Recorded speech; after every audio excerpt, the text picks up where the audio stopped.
Madame, Monsieur, bonsoir. C'est un phénomène mondial, connu de la plupart des gens. Il est certes encore inconnu du grand public, mais les banques, les gouvernements et de nombreuses entreprises sont conscients de son importance. C'est la crypto-monnaie, un système de paiement électronique en peer-to-peer qui met en avant l'argent numérique. Mais d'où vient alors la crypto-monnaie et que doit-on savoir sur elle? Et même, comment investir dans la crypto-monnaie? Ce sont là quelques questions qui nous réunissent ici ce soir. Et pour en parler, je reçois pour vous Monsieur Eli Agnani. Il est expert en crypto-monnaie. Bonsoir. Bonsoir, monsieur le journaliste. Vous allez bien? Je vais bien. Alors, je le disais à l'entame de mes propos, la crypto-monnaie, on en entend parler, mais on ne sait pas toujours ce qu'on y met.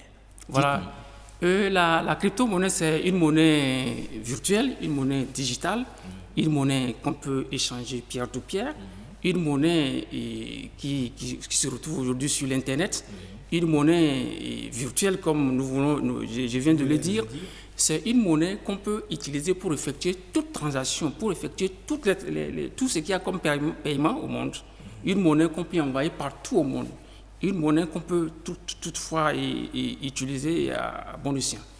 Donc, je vais pour la crypto-monnaie, comme je l'ai dit, c'est une monnaie digitale, une monnaie dont son implémentation se base sur la cryptographie. Et quand on parle de la cryptographie, c'est l'art de chiffrer les choses, l'art de convertir les choses en chiffres. En toute transaction, tout ce qu'on peut faire, convertir en chiffres. Donc, c'est la cryptographie. De manière sécurisée. Comme Donc, la crypto-monnaie, c'est une monnaie digitale dont son implémentation se base sur la cryptographie pour valider et généraliser la monnaie en elle-même. Alors, dites-nous un peu d'où vient la crypto-monnaie. Bon, la crypto-monnaie, on peut remonter un peu. Qu'est-ce sont les démarches? Qu'est-ce qui a motivé les gens aujourd'hui à créer cette monnaie? Et quand nous prenons par exemple l'événement de 11 septembre 2011 en Amérique, les attentats de 11 septembre. Voilà, on a fait tomber deux jumelles, deux maisons, c'est des centres commerciaux. Mon frère et monsieur le journaliste, en quelques secondes, un client qui a des milliers de milliards dans une banque peut voir son argent partir en fumée. Les gens ont dit alors, qu'est-ce qui se passe? Alors, il faut qu'on réfléchisse et qu'on mette un système en place, un système fiable, rentable, sécurisé. Un système qui n'est pas forcément, un système qui n'a pas besoin d'une structure interne, une structure qui contrôle le système, un système qui peut s'autogérer, un système qui peut plutôt lui-même s'autogérer et évoluer et on peut faire les transactions. Alors, si c'est une monnaie virtuelle, cela veut dire qu'elle n'est pas palpable, elle n'est pas touchable du doigt. Bon, je vais te faire un petit exemple. Quand nous prenons par exemple les mobile money, vous prenez votre argent cash, vous adressez à un agent. Qu'est-ce que l'agent fait? Il vous prend votre argent cash et lui, il vous envoie ça virtuellement dans votre portable. Mais vous avez l'argent, vous avez votre portable, mais vous avez l'argent dedans. Vous ne pouvez pas toucher l'argent. Donc c'est là l'argent virtuel. C'est comme ça aussi ça se passe. La crypto-monnaie, c'est une monnaie digitale, une monnaie virtuelle, comme ce que je viens de dire tout à l'heure. Alors, c'est une monnaie virtuelle. On sait que quand on va aussi à la banque, il nous arrive de faire des virements bancaires, de faire des chèques, qui sont également des monnaies virtuelles. On peut les classer dans la même catégorie que les crypto-monnaies. Ok, monsieur le journaliste, quand nous prenons par exemple la banque, les chèques, qu'est-ce qui se passe? Et un monsieur X délivre un chèque à un monsieur Y, et le monsieur X recommande sa banque de payer monsieur Y. Tout à fait. Voilà, c'est ce qui se passe à la banque. Mais quand nous prenons la crypto-monnaie, tout ce système, tout ce processus-là sont écourtés. C'est un système qui est carrément... qui n'existe même pas pratiquement. Avec la crypto-monnaie, lorsque vous prenez votre propre smartphone, vous pouvez envoyer de l'argent un peu partout. Vous pouvez même acheter aussi un peu partout dans le monde. Donc, en quelque sorte, la différence est que la crypto-monnaie réduit le temps de transaction. La crypto-monnaie permet même de sécuriser même aussi les transactions. La crypto-monnaie permet de réduire aussi les risques.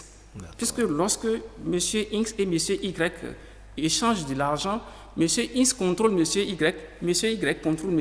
X. On n'a pas besoin d'un système, une banque une banque centrale, Oui, et pour faire pour ce faire travail-là. l'arbitre et s'occuper des transactions. Non, ça se passe directement et automatiquement et en quelques secondes, monsieur Alors, le journaliste. vous l'avez dit tantôt, Oui. un peu comme on a les mobile banking, où on a l'argent sur le téléphone, c'est une sorte de crypto-monnaie aussi, ça, ou bien... Parce que l'argent est virtuel. Quand vous mettez votre argent sur le téléphone, ça devient virtuel. Vous le transférez à Voilà. quelqu'un d'autre de façon virtuelle également. Voilà. Bon, la différence ici, quand vous prenez la crypto-monnaie, la crypto-monnaie a brisé les frontières. D'accord. Quand vous prenez les mobile money, ce qui se passe aujourd'hui au Bénin, c'est carrément géographique. C'est quelqu'un qui s'élève, ça se passe tellement à l'interne. Ça se passe et ça se uniquement au passe à Bénin. l'interne, même si les gens pensent aujourd'hui un peu aller au-delà. Et la blockchain, la crypto-monnaie, c'est un monde planétaire. Vous pouvez envoyer de l'argent un peu partout au monde. peux rester Il y a au pas- Bénin et au Bénin, envoyer envoyer de l'argent en Inde, en donc avec le Inde, en téléphone. Chine, à Dubaï, et partout, un peu partout au monde. Alors, Il n'y a même pas une heure, ça veut dire en temps réel. Vous vous levez, même dans la nuit, partout, n'importe quand, vous vous levez, vous pouvez faire votre transaction avec la crypto-monnaie. alors, l'autre chose, vous avez évoqué le mot brièvement, la blockchain. Voilà. Quand on dit crypto-monnaie, on entend souvent parler de blockchain. Qu'est-ce que c'est? Merci bien, monsieur le journaliste. Et la blockchain, c'est la dernière génération. C'est une génération inégalable. C'est une génération gigantesque. Donc, la blockchain, c'est un registre partagé. C'est un registre partagé entre deux interlocuteurs, entre plusieurs interlocuteurs, et qui permet de stocker et d'enregistrer toutes les transactions commerciales et aussi le suivi des actifs dans un réseau hautement sécurisé. Donc, la blockchain aujourd'hui est en train de mettre un monde comme un marché d'entreprise. C'est comme la blockchain est en train de réduire le monde en un marché comme le marché de l'entreprise où quand tu vas, tu peux acheter, tu peux vendre, tu peux acheter, tu peux vendre. C'est ça ce que la blockchain est en train de faire aujourd'hui par rapport aux transactions. Alors, la blockchain pourrait être assimilée à tout le réseau Internet, c'est-à-dire une sorte de réseau où tout le monde se retrouve dedans, tous ceux qui veulent faire des transactions. Non, et quand j'ai dit la blockchain, c'est un système, comme je l'ai dit, c'est un registre. Oui. Un registre partagé entre plusieurs personnes, entre deux personnes. Ça veut dire quoi? Si moi, j'ai de l'argent dans ma blockchain, nous on appelle wallet. Si j'ai de l'argent dans mon wallet, je peux t'envoyer de l'argent lorsque vous aussi vous êtes aussi dans la blockchain. Je peux vous envoyer de l'argent à tout moment. Vous voyez un peu. Nos transactions ne peuvent avoir lieu que dans la blockchain. Voilà, nos transactions ne peuvent qu'avoir lieu dans la blockchain et beaucoup plus sécurisé et le temps est réduit. Alors, on parle de sécurité. Vous dites que la blockchain est sécurisée, la crypto-monnaie est sécurisée. Oui. Comment est-ce que ça peut être sécurisé une monnaie virtuelle? On sait qu'aujourd'hui, les attaques, les hackers sont là tout le temps pour... Comment est-ce qu'on peut être sûr de la garantie de cette sécurité-là? Ok, et depuis qu'on a créé la blockchain, je vous ai dit, qu'est-ce qui a motivé ces gens-là? Aujourd'hui, c'est une équipe. C'est une équipe, on parle de Satoshi Nakamoto. Celui-là, aujourd'hui, jusqu'à présent, on ne le connaît pas. La première personne, la personne qui a créé la crypto-monnaie, c'est Satoshi Nakamoto. Donc, qu'est-ce qui a motivé ce monsieur à créer la blockchain? Comme je l'ai dit, ça veut dire qu'il faut mettre en place un système sécurisé, fiable, qui réduit les risques. J'ai dit les risques parce que quand vous prenez par exemple la banque, bon, il n'y a pas de transaction sans risque. Mais ce monsieur a dit qu'est-ce qu'il faut mettre en place? Il faut mettre un système qui va réduire ces risques. D'abord, le coût de transaction, le temps qu'il faut faire la transaction. Il faut aussi lever certaines frictions qui pèsent sur le développement des activités commerciales. Donc, OK, avec tous ces éléments, aujourd'hui, la blockchain est carrément différente, est tellement loin des systèmes bancaires, parce qu'au niveau des systèmes bancaires, vous le connaissez un peu mieux que moi. Quand vous irez aujourd'hui à la banque que vous voulez faire une transaction, vous devez attendre et vous devez faire certaines formalités. Vous devez faire beaucoup de formalités, un fil, vous allez rester dans un fil, ainsi de suite. Aujourd'hui, avec la blockchain, tout ce processus est carrément banni. Et aujourd'hui, avec la blockchain, si vous vous levez en quelques secondes, vous pouvez envoyer de l'argent un peu partout au monde, en temps réel. Oui, mais je parle de la sécurité. les hackers peuvent attaquer la blockchain, non? Ok, par rapport à la sécurité, depuis que la blockchain a été créée, nous n'avions pas encore appris qu'il y a les hackers, qu'il y a des attaques. La blockchain, elle est sécurisée, elle est hautement sécurisée. N'est-ce pas parce qu'on n'a pas encore trouvé, les hackers n'ont pas encore trouvé le moyen d'attaquer? Mon frère, il n'y a pas ce système-là. Si vous créez, vous levez aujourd'hui, vous créez un système. Le lendemain, il y a quelqu'un qui est en train d'attaquer ça, qui est en train de chercher des procédures, des failles à votre système pour pouvoir l'attaquer. Mais depuis 10 ans, si les gens ont fait, ils ont tout fait que jusqu'à présent, ils n'ont pas encore attaqué. Donc ça veut dire que la blockchain elle est solide. C'est une infrastructure infalsifiable, une infrastructure irrésistible. Oui. Voilà. Alors je m'interroge un peu. On dit qu'il y a plusieurs crypto-monnaies qui existent aujourd'hui. On peut les estimer à combien de crypto-monnaies déjà? Bon, il existe plusieurs crypto-monnaies. Je ne peux pas vous dire exactement le nombre de crypto-monnaies qui existent, mais les gens en créent. Les gens en créent. Pourquoi il faut créer une crypto-monnaie? Vous ne pouvez pas vous lever seulement aujourd'hui pour créer un système. Vous devez avoir un projet. Parce que vous devez avoir un écosystème. Et si votre crypto-monnaie est basée sur un écosystème, cette crypto-monnaie a de la valeur. Ça peut prendre suffisamment de la valeur dans l'avenir. Vous ne pouvez pas commencer de 0,001 Oui, un peu comme le Bitcoin, comme ça a démarré. Qui, ça en 2009, c'était à 0,001 $. Tout à fait. Mais aujourd'hui, un Bitcoin, ça a chuté ces derniers temps. C'était parti à 20 000 $. 20 000 $. Vous voyez un peu ce que donc ça prend de la valeur au fil du temps. Au fil du temps. Plus il y a du monde dans... Et comment, monsieur le journaliste, comment les crypto-monnaies prennent de la valeur? C'est en fonction de l'offre et de la demande. Et supposons, je vais prendre un petit exemple. Je vais au Nigeria. Oui. Je suis venu ici avec 5 portables. Oui. Un 5 portable de qualité que beaucoup ne connaissent pas ici au Bénin. Et j'ai constaté que beaucoup de personnes veulent ces 5 portables-là. J'ai vu plus de 20 personnes qui veulent acheter ce portable. Qu'est-ce que je vais faire rapidement? Je vais attribuer une autre valeur à mes 5 portables. Si vous l'avez acheté par exemple à 5 000, vous augmentez le prix. J'augmente le prix. Et si vous ne savez pas faire, peut-être, supposons que j'ai pris le portable même à 50 000 au Nigeria, je peux vendre le dernier portable à 200 000. Tout à fait. Donc c'est comme ça. Lorsque la demande augmente, ça prend de la valeur. Voilà. Ok, d'accord. Alors, est-ce qu'en Afrique, il existe déjà une crypto-monnaie? Parce qu'on sait que dans les pays américains, on parle beaucoup de crypto-monnaie. En Europe, en Afrique, est-ce qu'il en a? Bien sûr, monsieur le journaliste, en Afrique, il existe déjà une crypto-monnaie qui fait déjà son chemin. Comment on l'appelle? Créée par un Africain. Pour les Africains, on l'appelle Onyx Coin. Créé par un Africain. Créé par un Africain pour les Africains. Il a vu loin, il a réveillé l'Afrique qui est en train de dormir. C'est comme, prenons l'exemple, si je dis qu'il est arrivé, monsieur le journaliste, je vais aller un peu loin. Allez-y. Quand nous prenons un peu la bombe atomique, les gens, c'est une personne qui s'est levée un jour qui a créé la bombe atomique. Aujourd'hui, le monde est soumis. Quand on dit bombe atomique, vous avez peur, ça veut dire que ça peut détruire. Mais ici, nous, on ne détruit pas, nous, on est en train de créer la bonne vie. Mais si, en ce moment, beaucoup ont compris que la bombe atomique peut détruire comme ça veut dire que beaucoup de pays peuvent déjà aussi en procurer. Et voilà. C'est comme ça aujourd'hui la crypto-monnaie. La crypto-monnaie est en train de changer, en train de révolutionner le monde commercial. Au point où si les gens ne comprennent pas que le monde est en train de quitter l'analogie, les activités plutôt commerciales quittent l'analogie pour le numérique, comme ce qui se passe aujourd'hui avec la télévision. Alors, est-ce que cette crypto-monnaie africaine, Onyx Coin, c'est bien ça, hein? Oui, Onyx Coin. Est-ce que cette crypto-monnaie, s'il y a beaucoup d'Africains qui adhèrent déjà à cette crypto-monnaie? Oui, Onyx Coin, nous avions déjà une grande communauté. Non seulement il y a une grande communauté. Une grande communauté. Quand vous irez aujourd'hui en Afrique centrale...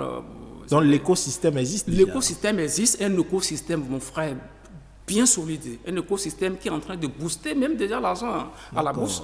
Et non seulement, il y a certains pays qui ont déjà compris la valeur de cette monnaie, de ce jeton, et ils se sont déjà affiliés. Aujourd'hui, on a déjà même quitté la monnaie, disons le projet ONIS. Nous sommes aujourd'hui une compagnie. Okay, c'est une compagnie déjà qui est là. Et il y a les Indiens, il y a les Américains. En tout cas, on existe un peu partout déjà. Alors, dans le monde. est-ce que un peu comme les banques contrôlent l'émission des billets et des monnaies, est-ce qu'il y a une autorité de régulation de la crypto-monnaie dans le monde? Ok. Il n'y a pas une structure de gestion, une structure centrale de gestion qui contrôle la crypto-monnaie. La crypto-monnaie, je vous ai dit tout à l'heure que la blockchain, lorsqu'elle est conçue, lorsqu'elle est créée, elle est créée pour un secteur d'activité. Lorsqu'on lance la blockchain même, elle-même s'autogère. Donc, lorsqu'on crée la blockchain pour une crypto-monnaie, et lorsqu'on lance cette blockchain, la blockchain même gère cette crypto-monnaie et il n'y a pas de faille. C'est la blockchain même qui contrôle cette crypto-monnaie. Il n'y a pas une structure de gestion qui contrôle la crypto-monnaie. Même la banque centrale ni aucune banque commerciale ne contrôle la crypto-monnaie. Peut-on dire que les crypto-monnaies, de façon générale, puisqu'il y en a beaucoup, oui, les crypto-monnaies constituent aujourd'hui comment je vais dire, la monnaie du futur? Oui, vous l'avez bien si dit. Et quand on dit la monnaie du futur, tout à l'heure j'ai dit, avant pour écrire à votre maman qui est au village, bien pour écrire à quelqu'un qui est en Amérique, qui est loin de vous, qu'est-ce qu'on fait? On écrit par la poste. Aujourd'hui, avec l'Internet, en quelques secondes, vous pouvez envoyer de l'information un peu partout au monde. C'est ce que la blockchain constitue pour les transactions. D'accord. Mon frère, messieurs les journalistes, vous pouvez comprendre en quelques minutes, en quelques secondes. Moi, je peux déjà découvrir des produits en Amérique et en quelques secondes, je peux les acheter et payer ces produits comparativement à ce qui se passait avant. Autrement dit, oui, avec la crypto-monnaie ou avec une crypto-monnaie, je peux rester ici et acheter à l'extérieur. Oui. La crypto-monnaie, on peut convertir, ça dit quoi? La crypto-monnaie a sa valeur en argent cash. Vous voyez un peu, monsieur le journaliste. Oui. La crypto-monnaie, ça a un taux. Oui. Un taux dans la blockchain. On peut dire que un jeton donne en CFA ou en dollars? En dollars. Bon, la monnaie référentielle, la monnaie que nous connaissons, tout ça, c'est le dollar. Oui. Puis c'est à partir de $2, vous pouvez connaître ça, vous pouvez connaître la valeur en francs CFA, en toutes les autres monnaies fiduciaires. Donc, avec la crypto-monnaie, vous pouvez utiliser l'argent cash un peu partout au monde. Alors, on parlait du Bitcoin. Vous disiez tantôt que sa valeur est allée jusqu'à $20 000. $20 000. Autrement dit, un jeton de Bitcoin valait $20 000. $20 000. Avec un jeton, est-ce que je peux aller, je ne sais pas, à la banque ou est-ce qu'il faut aller pour retirer ce jeton-là en espèces? Voilà, c'est ce qui fait peur aujourd'hui à certaines personnes quand on parle de la crypto-monnaie. Ils disent, mais puisque, mon cher journaliste, si vous avez déposé votre argent et qu'il n'y a pas un endroit, il faut aller aussi le retirer. Et ça fait peur un peu. Oui. Là, il n'y a même pas d'inquiétude. Lorsque vous êtes dans une blockchain, vous êtes dans une crypto-monnaie, cette structure, cette crypto-monnaie ou bien ce projet installe des agences un peu partout. C'est comme les banques. Non, je ne vais même pas aller vers les banques parce que c'est déjà lourd là. Et nous prenons par exemple les mobile money.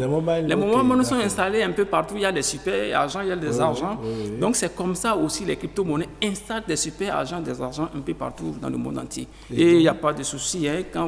Dites-vous que si vous êtes dans une blockchain que vous avez une crypto-monnaie, ne vous faites pas de soucis. Il n'y a pas de soucis. Surtout encore que si cette crypto-monnaie est déjà en bourse. Là, vous êtes en sécurité. Il n'y a pas, donc, vous pouvez vous lever à tout moment et prendre de l'argent en cash.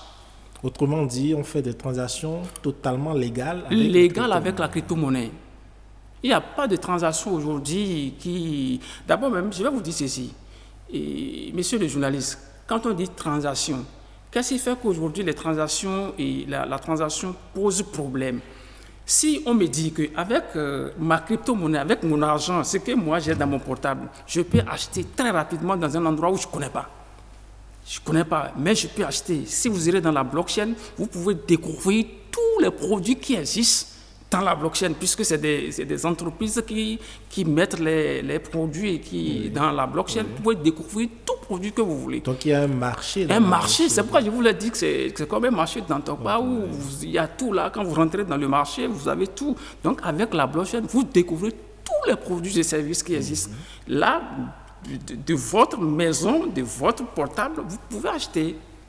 Alors justement, on a abordé ainsi le dernier point de notre entretien, ce sont les opportunités qu'offre la crypto-monnaie. Oui. Aujourd'hui, on sait que la crypto-monnaie est, comme certains le disent, un placement potentiellement rémunérateur. Parce que quand on achète et qu'on reste tranquille, après on peut être sûr que quand le coût va augmenter, on achète une crypto-monnaie à 100 francs aujourd'hui, on peut être sûr que dans 5 ans, dans 10 ans, cela va valoir peut-être le million. Voilà, et monsieur le journaliste, quand on parle de la crypto-monnaie, on est en train de nous enseigner ce qu'on appelle l'investissement. L'investissement. La crypto-monnaie interpelle tout le monde à investir. Si vous voulez avoir un lendemain, vous voulez être libre financièrement, un lendemain meilleur, financièrement libre demain, vous devez investir dans la crypto-monnaie.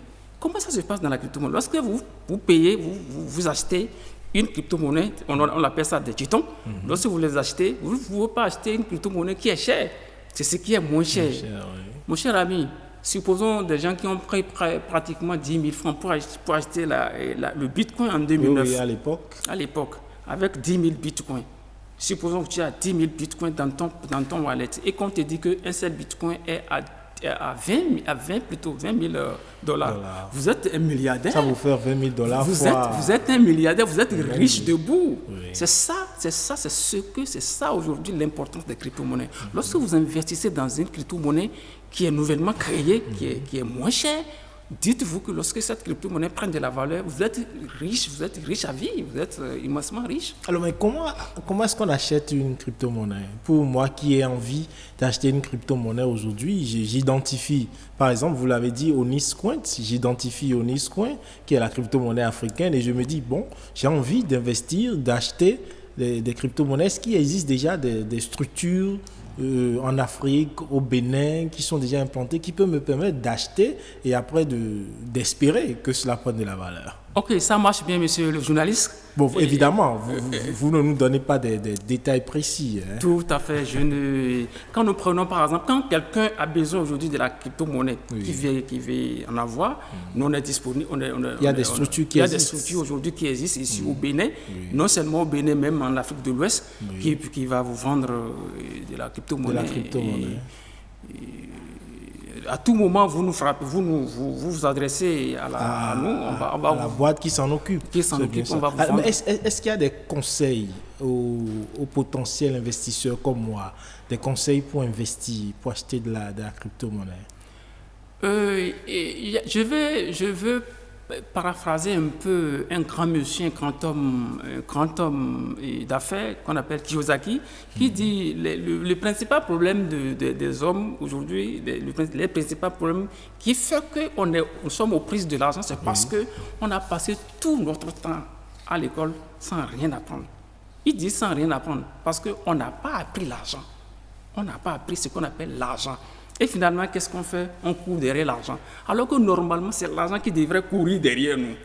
Mon cher ami, si demain vous voulez être financièrement assis bien, vous devez investir dans les crypto-monnaies parce que lorsque vous le faites aujourd'hui, demain serait meilleur. Disons, comme je l'ai dit, avec une maudite somme. Vous investissez dans la crypto-monnaie. Disons dans 1 an, 2 ans, vous devenez riche lorsque cette crypto-monnaie prend de la valeur. Donc, moi, j'invite tout le monde. J'invite tous ceux qui entendent cette émission et qui ont compris d'investir. C'est l'investissement. Investir, c'est pas, on ne peut pas déposer son argent aujourd'hui et dans 2 jours, 3 jours, aller chercher. Non. Mais quand on investit à la banque aussi, ça rapporte un peu quand même. Bon, le système de la banque, c'est un peu différent. Le système de la banque aussi prend et va banque, mon frère, s'il faut détailler tout ce qui se passe à la banque, je ne vais pas aller sur ce secteur. Aujourd'hui, le investir dans la crypto-monnaie, c'est un investissement sûr et sécurisé, fiable. comment dirais-je, les risques sont réduits totalement. Merci à vous, Monsieur Eli Agnini. C'est là-dessus que prend fin notre émission L'Entretien. 26 minutes passent très vite. Vous l'aurez compris, les monnaies alternatives digitales ou encore crypto-monnaies peuvent constituer un investissement d'un nouveau genre, tout en participant à la nouvelle économie numérique. La crypto-monnaie fait partie donc des technologies à surveiller dans les années à venir. Elle pourrait révolutionner plusieurs secteurs de l'économie. C'est tout pour l'entretien de ce soir. À bientôt.